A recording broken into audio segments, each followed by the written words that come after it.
Source of homeopathic medicine. এখানে আপনাদের মনে কোশ্চেন আসতেই পারে যে হোমিওপ্যাথিক মেডিসিন কিসের থেকে তৈরি হয়।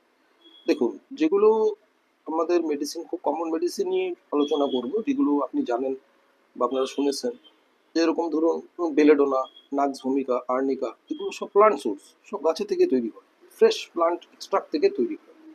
Another is the mineral source, যেরকম ইনঅর্গানিক সাবস্টেন্স, যেরকম সালফার, ক্যালকেরিয়া কার, কিছু অ্যানিমেল সোর্স রয়েছে, যেরকম ল্যাকেসিস, নাজা, এগুলো সব স্নেক ভেনাম থেকে তৈরি করা হয়।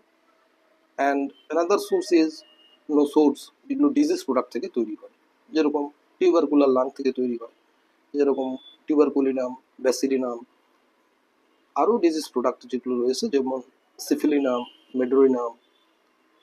Another source is the healthy tissue, যেরকম যে ওষুধগুলো মার্কেটে পাওয়া যায় দেখবেন, থাইরয়েডিনাম, অ্যাড্রিনালিন, ইনসুলিন, এই ধরনের ওষুধগুলো কিন্তু সব হেলদি টিস্যু থেকে তৈরি করা হয়।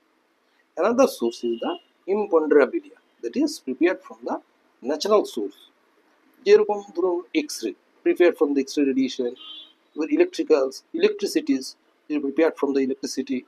কিন্তু এবার আপনার মনে কোশ্চেন আসতে পারে যে তাহলে এই ওষুধগুলো কি করে তৈরি করা হয়, সেটা তো অনেক বড় সাবজেক্ট এটা।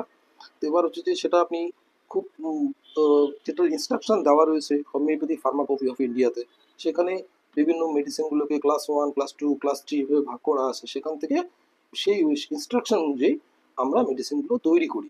কিন্তু প্র্যাকটিক্যালি এখন তো আর আমরা তৈরি করি না, সেটা মেডিসিন কোম্পানিটা তৈরি করে। তো এবার আমরা আলোচনা করব যে এই ওষুধগুলো থেকে, এই যে সোর্স থেকে কি করে মেডিসিনটা আসছে। তা এবার আমরা চলুন দেখি যে মেডিসিন প্রিপারেশন, হোমিওপ্যাথিক মেডিসিন